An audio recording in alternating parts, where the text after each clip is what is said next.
É, bom, então eu vou apresentar o meu projeto, minha tese. Eu fiz, então, o RINT, né, e o BIC, componente de interação binaural, é o BIC, a sigla, em paciente que tem implante coclear bilateral. Então, assim, tudo se trata da binauralidade, né? A binauralidade é a habilidade que a gente tem de mudar o som que chega pelas duas orelhas. Então, não é só você ter as duas orelhas funcionantes, né? Mas é ter uma via auditiva lá dentro que modifica esse som e propicia que a gente tenha uma audição funcional.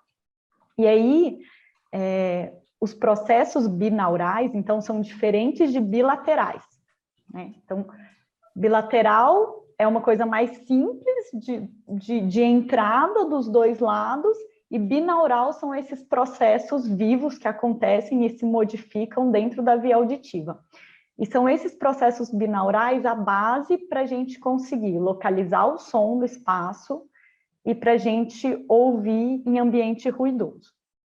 Além disso, a gente tem uma capacidade que chama efeito precedente, que é de filtrar o som que tem reverberação, né? Então, aquele som que ele é emitido dentro de um lugar que tem eco, o nosso sistema auditivo binaural também tem a capacidade, então, de filtrar qual desses sons é o som original e o que importa é em detrimento dos outros.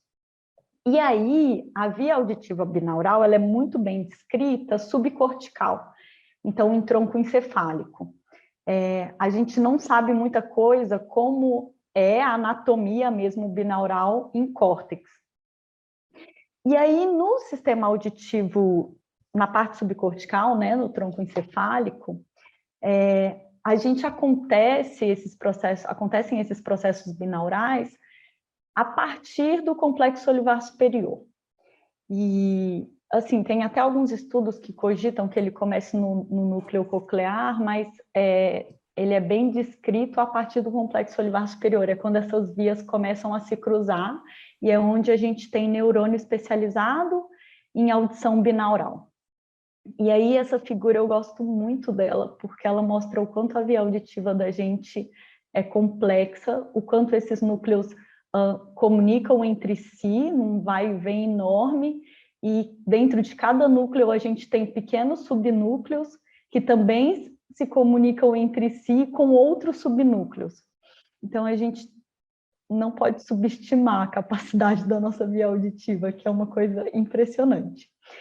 E aí, para falar um pouquinho dessa binauralidade no córtex, né, eu trouxe esse artigo que ele usa ressonância magnética funcional com discriminação de sons de fala, então speech, esse S é de fala, com sons não speech, então que é os sons de tom puro. E aí aqui ele analisa só um aspecto desse som, que é na discriminação espectral, na discriminação de frequência, e ele mostra quais partes do córtex auditivo estão sendo ativadas.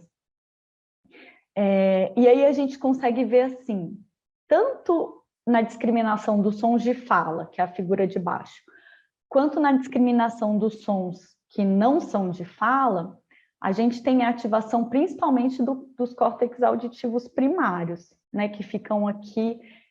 A gente tem o lobo temporal e aí tem o sulco temporal. O córtex auditivo primário, ele se aprofunda, né? Ele vai indo para medial dentro do cérebro, ele não é uma coisa só superficial.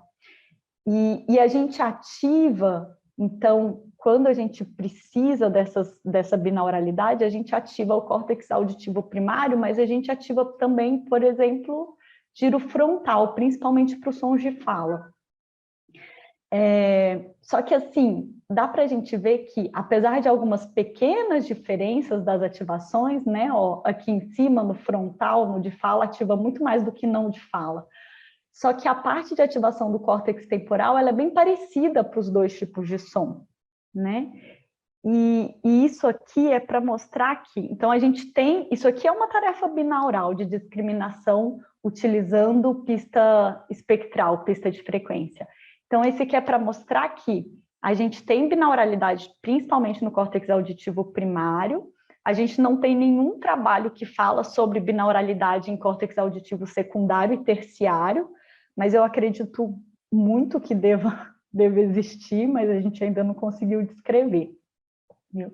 E aí o nosso trabalho, ele é, então, como a gente captou o componente de interação binaural por potencial de longa latência, é para a gente localizar que a gente está falando dessa região de córtex auditivo primário. Tá? E é lógico que o que aparece aqui no córtex auditivo primário é um acúmulo de binauralidade que vem acontecendo desde o tronco. Então, é uma resposta, é um produto da via toda, né? Não começou ali. Aqui é para ilustrar as três principais vias, as três principais habilidades binaurais que a gente dividiu elas nessas três para conseguir estudar melhor. Então, o efeito sombra da cabeça, que é bem clássico, todo mundo sabe, né? Quando a fonte sonora está de um lado da orelha, de um lado da cabeça, a cabeça faz uma sombra, então o som, quando chega na outra orelha, ele chega com uma intensidade menor. E aí o cérebro da gente entende que o som está do lado que chegou mais alto. O binaural Scheldt, ele é um pouco estranho de entender, mas ele basicamente é quando a gente coloca, quando a gente tem uma orelha virada para o ruído, a gente entende muito melhor do que se eu tivesse só uma orelha virada para o som. Então, mesmo a orelha que está sendo acrescentada estando virada para o ruído, isso ajuda na discriminação. E o efeito de somação, essa somação binaural, que é o que a gente vai falar bastante aqui hoje, é basicamente um incremento da intensidade do som que acontece por causa das vias auditivas centrais quando a gente tem as duas orelhas funcionando. Então, mesmo chegando 60 decibéis nas duas orelhas, a impressão que a gente tem é que esse som é mais alto do que 60 decibéis. E aí tem estudo que fala de 3 decibéis até 10 decibéis. Depende muito do tipo de som. E aí, então, qual foi a ideia do projeto? A ideia do projeto foi a gente basicamente ver se os pacientes com implante coclear bilateral têm binauralidade.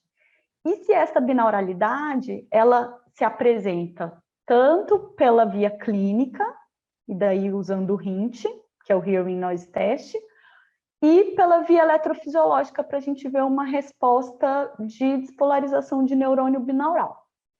Então, a ideia foi correlacionar o que a gente achou no BIC eletrofisiológico com o HINT, que é a resposta clínica. Então, são dois jeitos diferentes de ver a binauralidade, que é uma só, né? E aí, então, esse foi o objetivo geral, e a gente só consegue fazer esses testes em pacientes que têm implante coclear dos dois lados. Afinal de contas, alcançar essas habilidades binaurais é a principal indicação de se implantar dos dois lados, senão um só bastaria. E aí, os objetivos específicos, então, foi comparar se o resultado no HINT fixo, que é um subtipo de HINT, com a resposta dos normais e do implante coclear, então teve grupo controle, descrever e comparar as respostas do BIC e dos potenciais de longa latência no grupo controle e no grupo implante coclear, estabelecer se o desempenho no HINT fixo tem relação com o HINT adaptativo e com as latências e amplitudes do BIC, estabelecer se há relação entre o implante ser simultâneo e sequencial com essas duas respostas, do BIC e do HINT, e estabelecer se a perda auditiva ter sido pré ou pós-lingual influenciou também no BIC e no HINT. Então, o que a gente fez? A gente pegou os pacientes com implante coclear bilateral, a gente conseguiu colher em 17 sujeitos, que variaram da idade de 7 a 65 anos, que tinham implante coclear bilateral e perda auditiva severa profunda. E o grupo controle, então, foram voluntários com audição normal. E aí, a gente subdividiu o grupo implante coclear em aqueles pacientes que tiveram uma resposta satisfatória versus uma resposta insatisfatória no RINT fixo. Então, a gente precisava pegar o grupo implante coclear e tentar homogeneizar, porque era um grupo extremamente heterogêneo. E aí, a maioria dos trabalhos, eles pegam a resposta comportamental em algum teste como comportamental, por exemplo, o RINT, e colocam um ponto de corte para dividir nos pacientes que tiveram boa resposta e resposta ruim. Foi isso que a gente fez. Então, a gente pegou a mediana, né, como era um grupo bem heterogêneo, não deu para usar a média. Então, a gente pegou a mediana e dividiu esse grupo em pacientes que tiveram mais de 80% de acertos no RINT satisfatório e os pacientes que tiveram menos de 80% de acertos no RINT insatisfatório. E aí, simultâneo sequencial e o pré e o pós-lingual. O RINT, então, ele é feito num software, né, um programa de computador, que ele apresenta 20 sentenças, e aí a gente pode escolher se essa sentença vai no silêncio, vai com um ruído de fundo, um chiado, e esse chiado ele pode ser fixo, num volume fixo, ou ele pode ir ficando mais alto conforme a pessoa vai acertando as respostas. Então, o paciente vai respondendo, vai repetindo a frase e a gente consegue marcar no computador quais palavras ele acertou. E aí, no final, o software faz o cálculo. Quando a gente usa o ruído com valor fixo, sem ficar mais difícil ou mais fácil, a gente chama isso de RINT com ruído fixo. E aí, a relação sinal-ruído que a gente usou nesse caso foi de mais 10 decibéis. E então, a fala chegava a 65 decibéis e o ruído chegava a 55. Então, era mais fácil de entender, porque a fala estava mais alta do que o ruído. E na modalidade adaptativo para cada de três palavras apresentadas, quando ele acertava 2, 75% de acerto, a próxima apresentação vinha mais difícil, o ruído vinha mais alto. E aí, no final de cada RINT, então, depois do fixo, depois do adaptativo, a gente perguntou qual foi a dificuldade que ele teve de fazer aquele teste. De uma maneira geral, quanto difícil você achou? 0 achou super fácil, 10 achou super difícil, para a gente conseguir medir o esforço auditivo. Para fazer a parte eletrofisiológica, então, que a gente vai chamar aqui de BIC, que é o componente de interação binaural por potenciais evocados auditivos corticais. A gente usou o IHS, o equipamento IHS. A gente ofertou o som do BIC, dos potenciais evocados, na caixa de som, em campo livre, a 0 graus, do mesmo jeito que a gente fez o RINT. Então, a cadeira estava na mesma distância da caixa de som que estava no RINT. E o estímulo do BIC veio na mesma altura que as sentenças do RINT. Quando a gente coloca o som a 0 graus e o ruído a 0 graus, a gente está medindo o efeito de somação. E aí a gente escolheu, então, um longa latência da orelha direita, um longa latência da orelha esquerda e um longa latência com os 2 implantes juntos. Então, para colher só a direita, a gente pedia para o paciente desligar o implante da esquerda, né? E vice-versa. E aí o terceiro registro foi feito com os 2 implantes juntos. E como que a gente calcula o BIC, né? A gente colhe, então, ó, aqui a onda em vermelho é um exemplo da coleta do lado direito, a onda em azul é a coleta do lado esquerdo, e essas 2 ondas pretas são quando a gente colhe bilateral, então com os 2 implantes juntos ou com as 2 orelhas juntas. No grupo controle, para a gente simular uma perda de audição de um lado, a gente colocou a espuma, o fone, aqueles fones, aquela espuma mesmo para tampar, e o fone supraoral por cima. Esse método para simular uma audição monaural, ele está descrito em alguns outros trabalhos, viu? E aí, o que a gente faz? Aí, essa parte aqui do lado esquerdo da tela Então, é quando a gente estava colhendo ativamente a resposta eletrofisiológica. Do lado direito da tela, a gente faz tudo com recurso do software, né? Então, a onda aqui em laranjado, o que eu fiz? A gente seleciona a onda direita, seleciona a onda esquerda e coloca no recurso de somar, de adição. E aí ele dá uma terceira onda, que é o resultado da soma das duas que você selecionou. Então, a gente soma a direita com a esquerda, deu essa laranjada. A gente soma os dois registros, né, que apareceram do bilateral para virar uma onda só.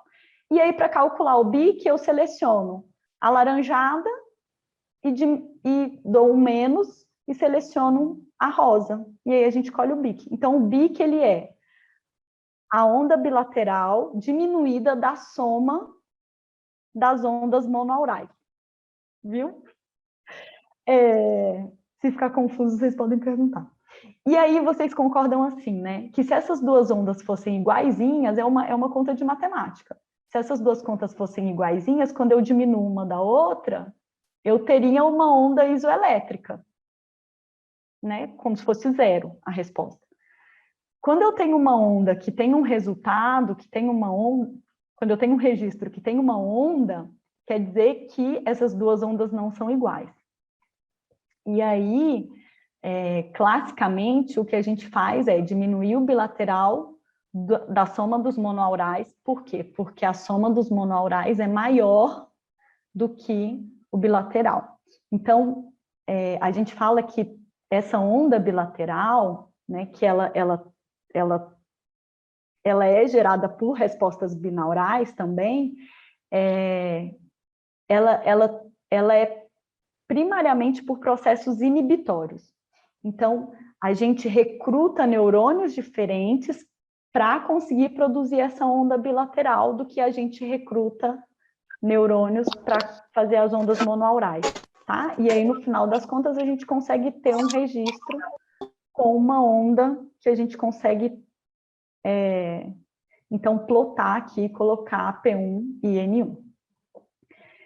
Então, o que a gente teve de resultado? Então, a gente fez o RINT e o BIC nos controles e nos pacientes com implante coclear bilateral. Para o RINT, o que a gente achou de resposta quando a gente compara esses dois grupos? Eu coloquei os diagramas de caixa aqui, os box plots, porque dá para ver bem legal como é diferente a resposta do grupo controle com o grupo implante coclear. No RINT fixo, né, que é aquele que o ruído é fixo, não fica mais difícil ou mais fácil, todos, nem formou box plot no grupo controle, porque todo mundo do grupo controle, então todo mundo que escuta normal, acertou 100% do teste. Então, ninguém errou nem sequer uma palavra. E aí, quando a gente vai para o grupo implante coclear, olha como que varia. A gente teve paciente que acertou 1%, e a gente teve paciente que acertou 90 e poucos por cento, acho que 96, não lembro exatamente, né? E a mediana, que foi o que a gente usou para dividir em grupo satisfatório e insatisfatório, ela está aqui em 80. Então, 50% dos indivíduos do grupo implante coclear estão abaixo de 80% e 50% estão entre 80 e 96. Isso aqui, a gente não conseguiu calcular a diferença na parte do RINT fixo, porque como o grupo controle não variou, né, todo mundo acertou 100, a gente, para fazer estatística, você precisa ter variabilidade dos dados. Mas é óbvio que aqui existe uma diferença enorme, né? Quando a gente vai para o RINT adaptativo, na parte do sinal ruído, o que a gente vê? Ó, aqui é assim, ó, a resposta do RINT adaptativo é quanto menor, melhor. Porque a relação sinal-ruído menor quer dizer uma situação de escuta mais difícil, com mais ruído e menos som, né? O som mais baixo, o ruído mais alto. Quem conseguiu escutar nas situações difíceis, que são as relações sinais-ruídos negativos, vão muito melhor do que aqueles que precisam de um volume de fala muito mais alto. E aí, olha só, o grupo controle, tá todo mundo aqui negativo. Todos os indivíduos que são normo-ouvintes têm relação sinal-ruído negativa. Do grupo implante coclear, um indivíduo dos 17 só teve relação sinal-ruído negativa, todos os outros positiva, inclusive chegando aqui a 8, ó, que é um valor bem alto. Aqui a gente teve diferença estatística entre os dois grupos. E aí, para o esforço auditivo que eles fizeram em cada também, né? O grupo controle dá notas do EVA muito mais baixa do que do grupo implante coclear, tanto para um quanto para outro. Isso aqui também teve significância estatística. Eu trouxe essa tabela para a gente conseguir enxergar isso, então, que estava nos box plots. Para o hint fixo, o grupo implante coclear teve gente que acertou de 1% a 93%. No grupo controle, todo mundo acertou 100% das palavras. Para a relação sinal-ruído, no hint adaptativo, então, o grupo implante coclear, variou de menos 2,9, que foi um sujeito, até 7,5. Enquanto que no grupo controle, quem foi super bem fez menos 6,4 de relação sinal-ruído, e o pior do grupo controle fez menos 3,4, e ainda assim foi melhor do que o melhor do grupo implante coclear. Então, isso aqui mostra que, mesmo os pacientes com implante coclear bilateral, que têm um desempenho muito bom, eles ainda nem entram dentro da faixa que o grupo controle está. Né? E nisso aqui a gente tem indivíduo assim, que teve perda pós-lingual, né? Que teve estimulação auditiva típica durante muito tempo, mas o quanto que perde, né? E aí, o que os estudos falam sobre isso, né? Primeiro que o tempo de privação auditiva parece ser o principal fator que influencia nisso, e o fato da tecnologia do implante coclear ela ser uma tecnologia muito mais voltada para discriminação de frequência, ao invés de discriminação temporal, os pacientes perdem muita discriminação por causa disso. Então, tem alguns estudos que eles até falam sobre focar, talvez, a melhora da tecnologia para melhorar essas diferenças interaurais de tempo, que o implante coclear ele é muito bom em discriminação de frequência, mas em discriminação de tempo, não. Então, parece que isso talvez seja o grande X da questão, dos pacientes não irem tão bem, apesar das individualidades, né? E quando a gente vai para a parte da eletrofisiologia, então, Ali, a gente encontrou... Oi? Mas, Pode assim, falar? você falou sobre essas referências bibliográficas dando essa base para essa sua suposição. E existem muitas porque, nossa, isso é uma coisa muito bacana. Se a gente conseguir comprovar o ponto fraco entendeu? Do implante coclear, talvez das estratégias hoje utilizadas nos mapeamentos, entende o que eu quero dizer? Uhum. Está oferecendo um norte para melhorar esse processamento temporal bilateral dos nossos pacientes implantados, entendeu?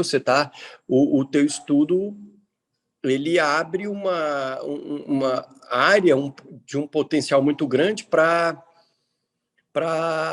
principalmente os terapeutas e especialistas na área ali do mapeamento, do implante, as estratégias, né,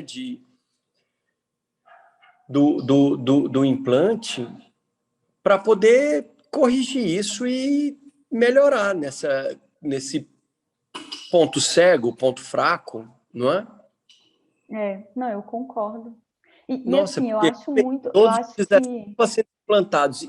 E olha, na nossa impressão, muitos deles estão batendo um bolão maravilhoso, compreensão 100%, mas assim, eles continuam com uma deficiência, não é? Continuou. E é muito por causa dessa fusão da imagem acústica que acontece que acontece de um jeito anormal, né? Digamos assim.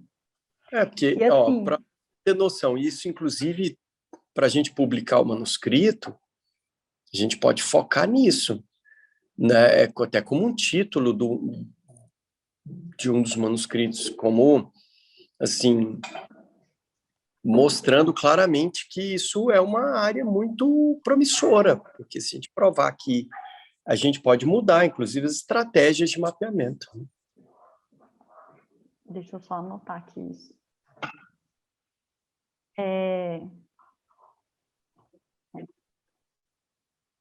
Pode continuar? Depois eu falo mais um pouquinho sobre isso. E aí a gente também, indo para a parte eletrofisiológica, né, a gente encontrou diferença, então. Como para fazer o BIC a gente precisa coletar o potencial evocado, né, inteiro, a gente comparou o grupo controle e o grupo implante coclear em relação aos potenciais evocados de longa latência. E aí teve diferença na amplitude do P1 entre o grupo controle e o grupo implante coclear, na orelha direita, na orelha esquerda, e quando a gente colhia bilateral, e na amplitude do N1 quando a gente colhia bilateral. E para o BIC, então, que foi aquela ondazinha pequenininha, que na verdade é o que mais interessa para a gente encontrou a diferença entre os grupos para a amplitude do P1, do componente P1.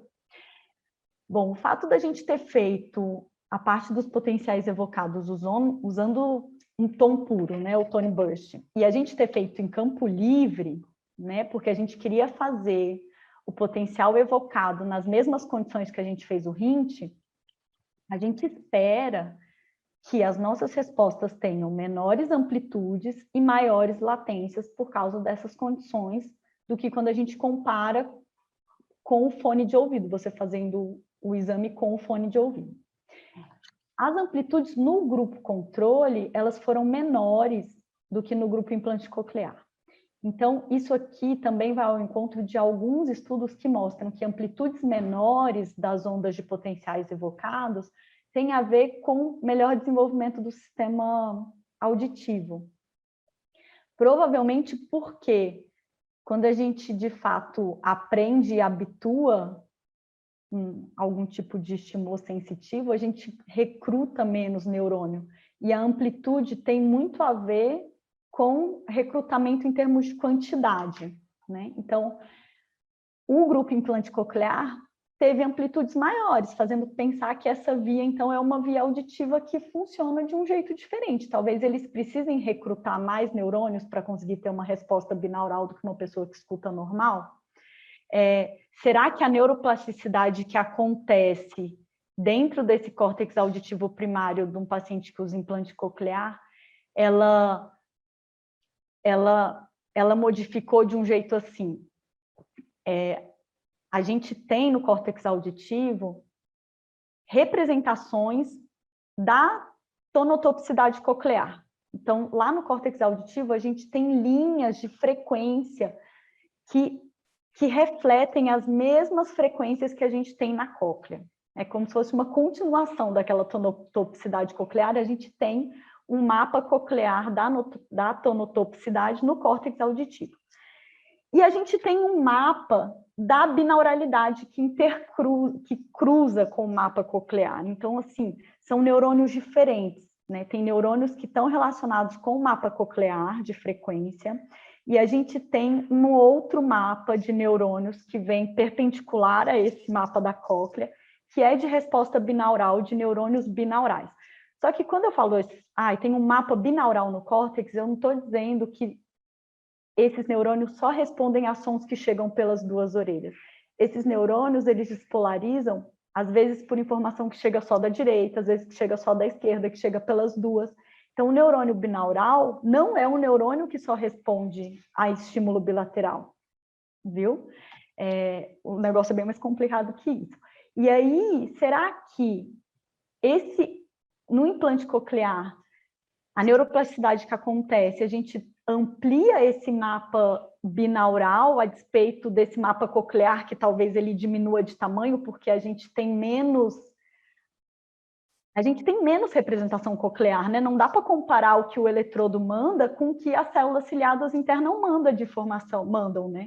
Então, eu acho que tem uma reorganização de algum jeito, e daí eu supus que talvez esse mapa binaural, que ele vai ter mais informação chegando, ele se expanda, e o mapa coclear diminua de tamanho, e aí você recruta mais neurônio, talvez, e aí a amplitude desse grupo implante coclear aqui é maior por causa disso?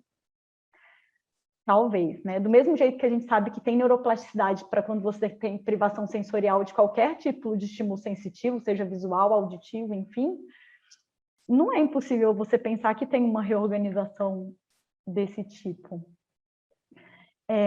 E aí, quando a gente pegou os subgrupos do implante coclear, então o satisfatório e o insatisfatório, de acordo com a resposta do Hint, né? O simultâneo sequencial e o pré e o pós-lingual, a gente encontrou diferença significativa para as respostas do Hint fixo, para o esforço auditivo e para a relação sinal-ruído em relação ao satisfatório e ao insatisfatório. Então, os pacientes com implante coclear que acertaram mais de 80% das palavras no Hint, eles tiveram... as respostas elas estiveram muito mais próximas do que o grupo controle teve, do que o grupo insatisfatório. E no simultâneo sequencial, a gente encontrou diferença significante para a latência do N1 do BIC.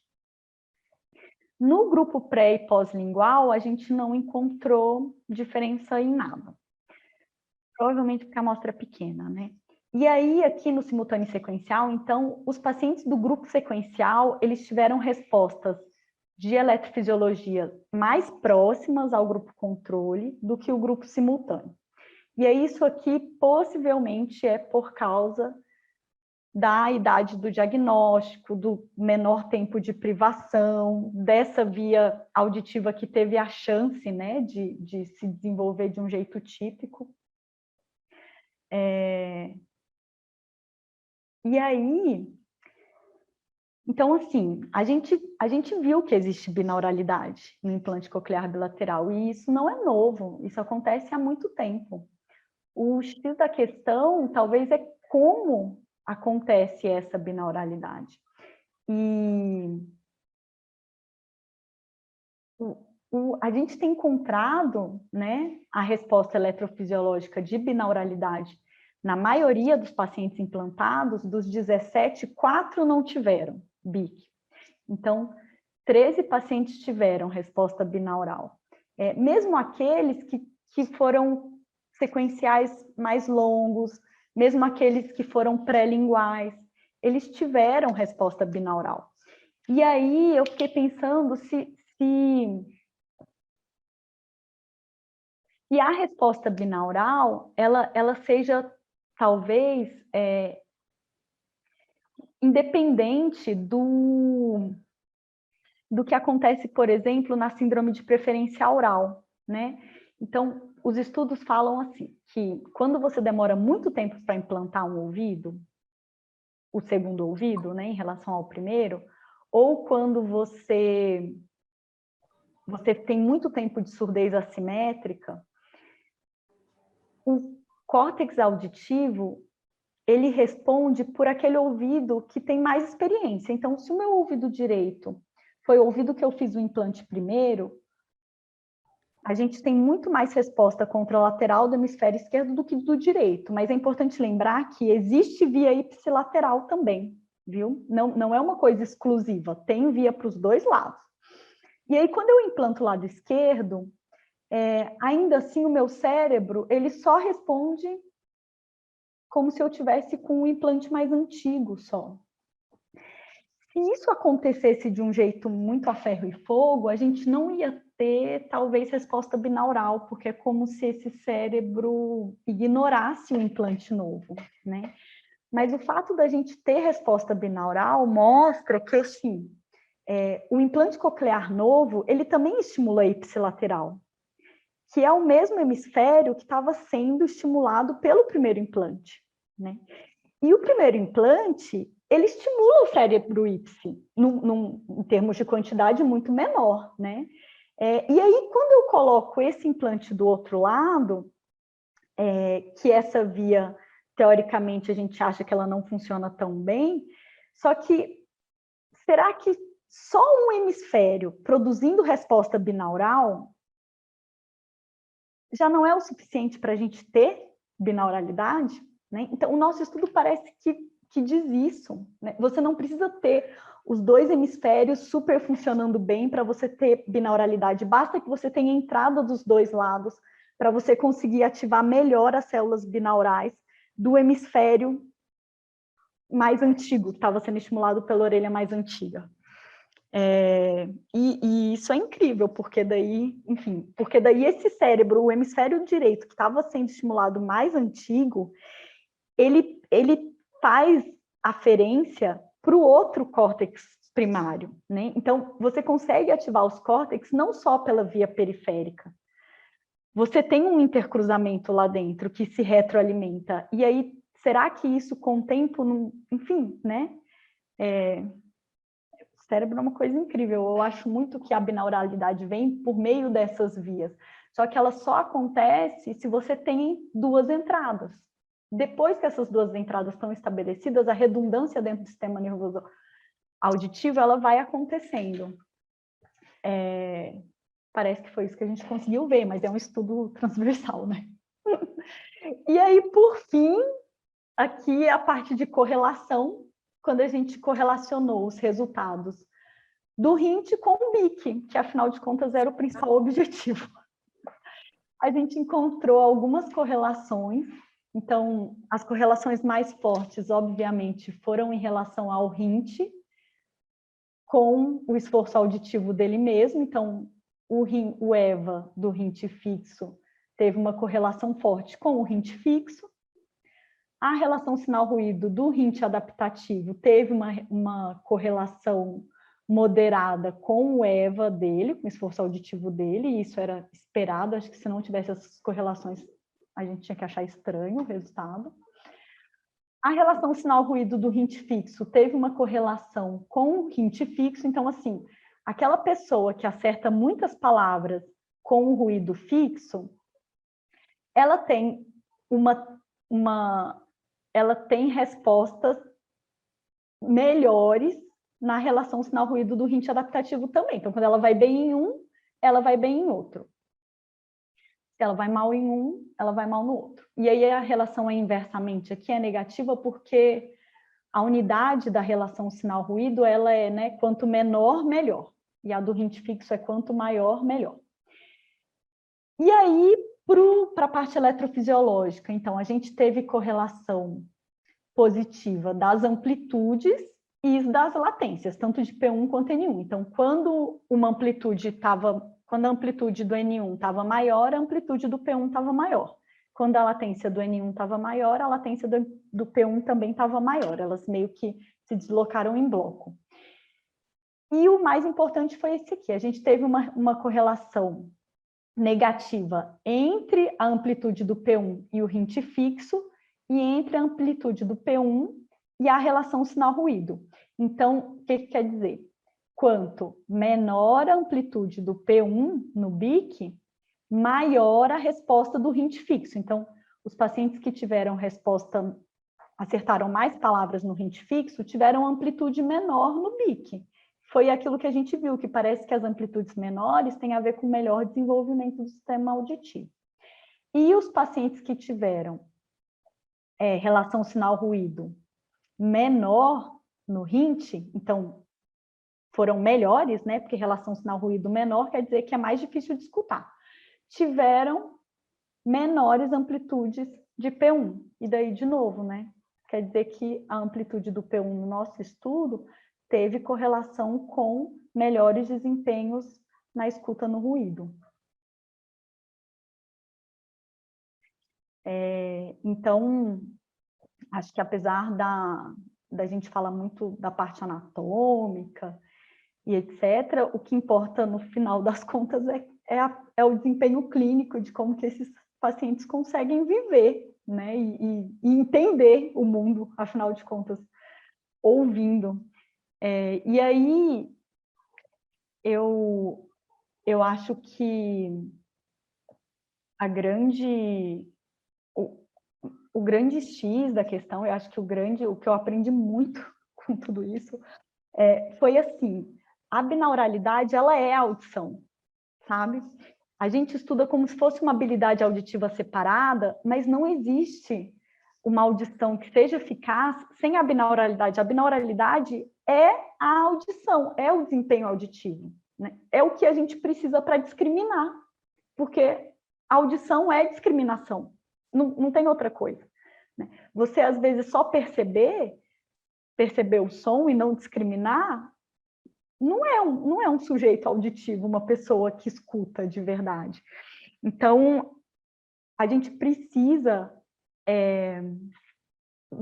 avaliar mais a binauralidade, porque a gente está acostumado só com teste psicoacústico de limiar, e isso não quer dizer nada, né? Os pacientes que não se adaptam ao aparelho auditivo convencional, a gente não está falando de limiar psicoacústico, a gente está falando de binauralidade. Os pacientes que não se adaptam no implante coclear, e talvez isso nas crianças pré-linguais reflita no não desenvolvimento de fala, a gente está falando de habilidade binaural.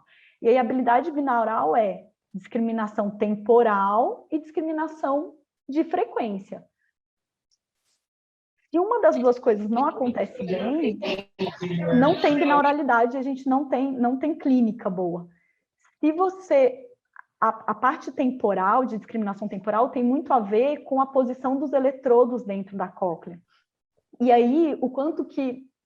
Não sou cirurgiã, mas assim, o quanto que talvez é importante as empresas desenvolverem técnicas para a gente tentar deixar esses eletrodos o mais simétrico possível ali dentro, porque isso faz diferença depois nesse processamento temporal do som, né?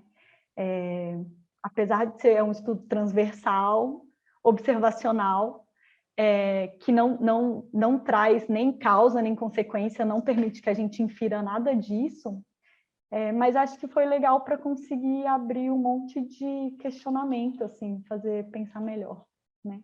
Então, a conclusão foi que a amplitude do componente P1 do BIC teve correlação com o desempenho clínico, tanto no RINT fixo quanto no RINT adaptativo. Ou seja, houve correlação entre a binauralidade eletrofisiológica e a clínica nos usuários de implante coclear bilateral. Então, a gente viu a mesma coisa, que foi a binauralidade, por duas óticas diferentes, que foi a ótica clínica e a ótica eletrofisiológica. Viu? Se vocês quiserem ter um bichinho, não comprem, adotem. Só isso, gente, que eu tinha para falar. Alice, vou te agradecer de novo. Eu fiquei impressionada em como sua apresentação mudou, viu, Alice? Que você apresentou, eu acho que faz um mês e pouquinho, mais ou menos, que a gente teve uma apresentação sua e hoje eu estou vendo ela de novo. E assim, é impressionante a mudança, viu? E muito! E assim, você falou da questão de que é transversal, tudo, só que assim, gerar dúvidas, para mim é fantástico. Eu acho que mostra o quanto o seu trabalho é valioso. Você vai gerando dúvidas para novos trabalhos. E assim, isso é super importante. Então, e eu estou estudando, viu, Alice, para participar da sua qualificação, que é um tema difícil, né? Tem muita anatomia, muita fisiologia. É só te parabenizar mesmo. Obrigada, Thaís. Eu vi que a Fernanda mandou aqui. Então, isso, se você conseguir melhor. Se sequenciar. Alguém quer falar enquanto a gente vê? Eu acho que faz... Da terapia, a Fê botou aqui da fonoterapia, né? Eu tenho esse dado da fonoterapia. Eu até fiz o cálculo estatístico dele. É porque daí eu entrei naquela questão igual da Pauliana, sabe? De você ter um monte de informação e daí você não sabe. Aí eu escutei ela falando, e doutor Carlos, tem que simplificar. Eu falei, quer saber? Apaga. Eu fiz, na amostra, né, não teve relação com o tempo de fonoterapia, mas tem esse dado. Inclusive, eu acho que isso é um outro trabalho daí, sabe? Correlacionar o perfil da amostra de tempo de uso, tempo de terapia, tempo de ativação com os resultados. Não tem correlação. Oi? Oi, é Fernanda. Boa noite. Oi, Fê. Parabéns pela aula maravilhosa. E eu tenho a pergunta da terapia é com relação a todos os seus pacientes, talvez seria se todos, né, se todos foram participantes, assíduos da terapia, talvez isso vai ser um critério de inclusão. Porque a gente sabe que para o desenvolvimento da binauralidade tem vários fatores e variáveis. E para essa binauralidade ter desenvolvido, essa terapia pode ter sido um fator. E aí, eu não sei se foram pacientes aí da clínica. Se Foram todos. então, todos foram inseridos na terapia. Então, talvez isso poderia estar no seu critério de inclusão, não sei, alguma coisa, porque acho que você tem que falar que eles foram submetidos. E é uma terapia especializada, sistemática, então eu acho que faz diferença colocar isso. Ah. Oiê!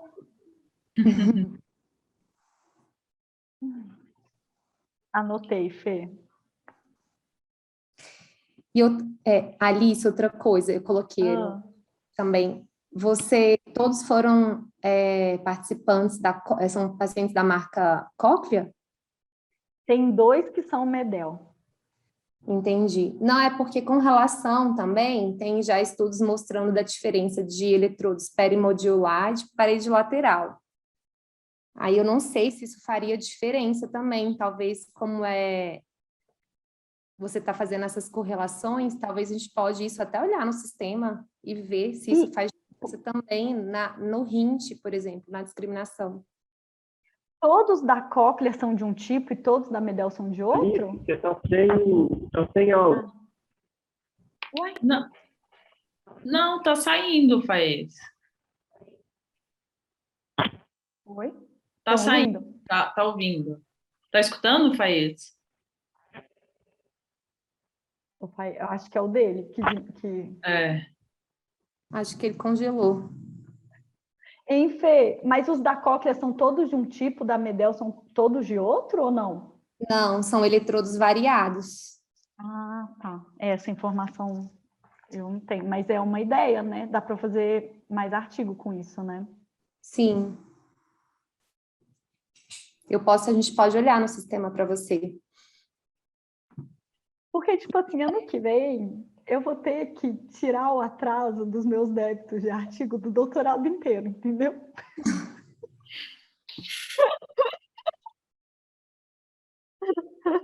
Isso, só outra coisa. Por exemplo, esses sequenciais têm diferença de eletrodos entre as orelhas também? Talvez é mais uma pergunta. Como assim, Fê? Se Pra é ver, por perimodiolar exemplo, ou... Isso, eu não De um sei. lado um como jeito, de outro outro? Isso. Eu não sei se isso vai ser uma resposta que a gente vai conseguir, mas talvez só no geral fazer uma correlação de todos, assim, no geral, a diferença de um para o outro. Eu acho que o grupo de sequenciais eu não lembro quantos são, mas eu não sei se a gente conseguiria essa diferença. Só para a gente pensar com relação ao RINT, como você São correlaciona. 9 sequenciais. É. Mas é legal Depois- também.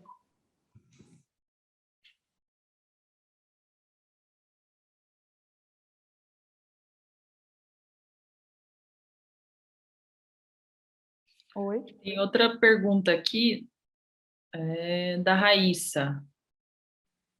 Ela está perguntando se tem diferença entre os eletrodos, Alice. Que aí Gente, entraria... eu não sei nada.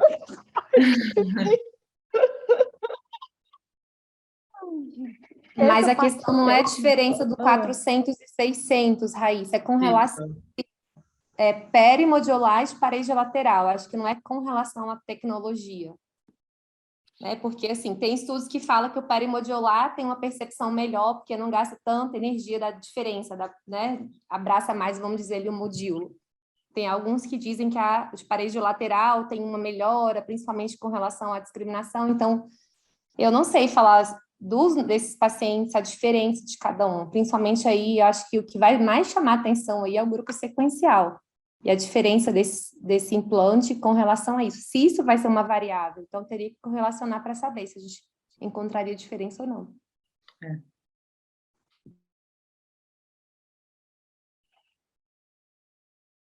Alguém tem algum outro comentário?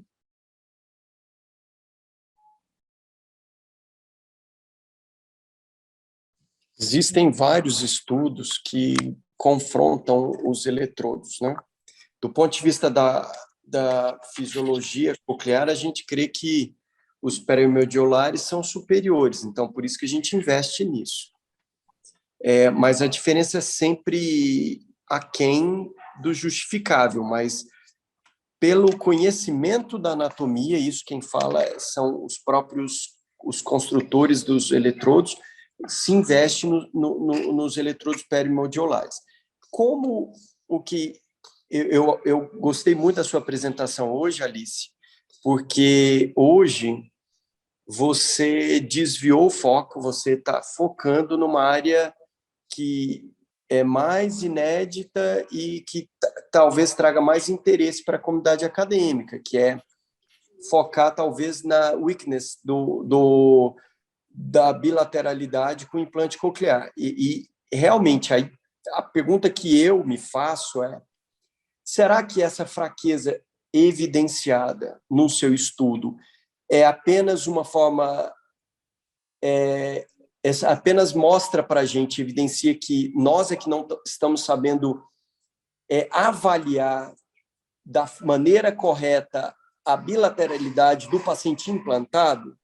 Ou a pergunta que eu faço, aí o outro lado ou não, de fato, foi uma falha de percepção dos pesquisadores até o momento de não perceber que realmente a gente não pode focar apenas na compreensão por frequência, e sim e buscar um melhor processamento temporal, entendeu o que eu quero dizer? Então, assim, de qualquer forma, eu gostei muito da forma como você apresentou hoje e está buscando levar o projeto, porque isso traz mais dúvidas para a comunidade científica, isso traz mais valor para o trabalho, entendeu? Então, ou seja, vai ser... Eu acho que a gente tem que manter esse caminho, tá? Tá bom, obrigada, fico feliz. Mais alguém? Essa discussão do perimodiolar contra o parede lateral, viu, Alice, é uma coisa antiga, desde o início das discussões dos eletrodos, quando ele era monocanal, quando comparado com multicanal. Assim, do ponto de vista da fisiologia, o perimodiolar, que acompanha o eletrodo mais próximo à região do modíolo, onde estão os neurônios cocleares, o gânglio de Rosenthal, é lógico que você vai usar menos frequência, menos corrente elétrica e vai estimular mais. Então, ou seja, assim, a pergunta que as meninas fizeram também é uma pergunta super interessante, que talvez valesse a pena a gente, dentro do o estudo, a gente fazer uma análise, só para fazer aquele tira-teima, para saber se é isso mesmo. Se realmente o desempenho... Foram quantos avaliados até agora? 17.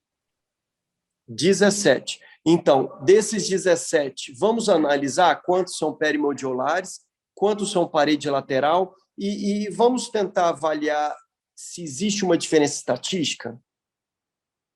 Eu acho que é um trabalho pequeno, sabe, Alice? E que vale a pena. Acho que é uma coisa super interessante. Mas daí não para entrar na tese, né? Para fazer a parte. Não.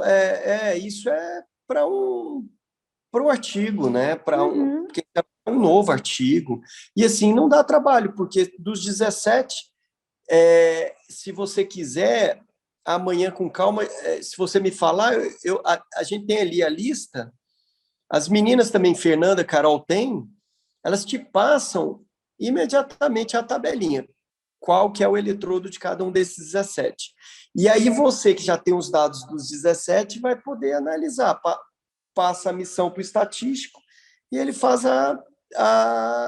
e se existe correlação de tipo de eletrodo com desempenho na binauralidade. Tá. acho que vale a pena também. Foram sugestões muito, muito interessantes. Foi um esquenta da qualificação. Foi, eu nem consegui me preparar direito para a apresentação de hoje, assim, de tipo, sei lá, sabe? Treinar o que falar direito. Eu queria deixar uma coisa clara para todos os nossos alunos regulares. Essa nossa apresentação de reunião científica é exatamente como a que eu passei por isso quando eu fiz meu doutorado no Seidman Lab. Na verdade, eu fiz meu doutorado nessa ENIA, mas a minha tese de doutorado mesmo foi dentro de um laboratório de genética molecular na Faculdade de Medicina da Harvard Medical School. Então, ou seja, na Messainia eu me sentia em casa, eu me sentia, nossa, eu estou em casa. Aí, quando eu passava o cartão e entrava na Faculdade de Medicina, lá na graduação, e entrava dentro de um laboratório de genética molecular, eu me sentia totalmente desconfortável. E aí eu me lembro que o meu orientador, lá do laboratório, chamava John Seidman, cara, ele olhou para mim e falou assim, cara, não me interessa se você está nervoso ou não, desconfortável ou não, simplesmente apresenta o que você tiver. Porque, na verdade, essa nossa reunião científica de quarta-noite é para ver o andamento. Então, não quero ver ninguém preocupado com protocolos, aula expositiva. O que importa é, gente, vamos ouvir sugestões dos meus colegas de mestrado e doutorado. Vamos ouvir a opinião da professora Isabela, do professor Carlos Augusto, da professora Thais Abraão, entendeu? Dos meus colegas e dos meus professores, porque isso é mais do que um esquenta da qualificação, é muito mais que isso. Isso é pós-graduação. Então, ou seja, não quero que eu vou hoje, ainda hoje, postar uma escalinha, mas essa escala não tem que existir. O aluno da pós-graduação ele tem que estar pronto, ele tem que estar trabalhando na tese dele. Então, quando ele foi escalado para a reunião científica, ele simplesmente mostra o esboço, o draft, o rascunho do que ele está fazendo nesse momento, e aí a gente joga no ar, faz um brainstorming e ouve a sugestão dos colegas, entenderam? Então, quando forem escalados, cara, não existe isso. Não quero, não tem isso. A gente é um grupo de pesquisadores e a gente tem que estar pronto sempre. A gente tem que estar assim. E o que eu falo pronto? É para mostrar o que você estava fazendo nesse momento.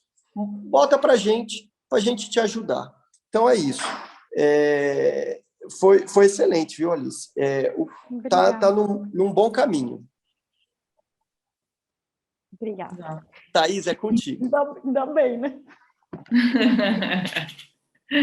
Mais alguém? Vai bem na qualificação, vai bem na qualificação. Vai. Quero convidar todos, né? Dia 30, correto, Thaís? 10 horas. 30 de novembro, qualificação da Alice Takeuchi às 10 horas da manhã.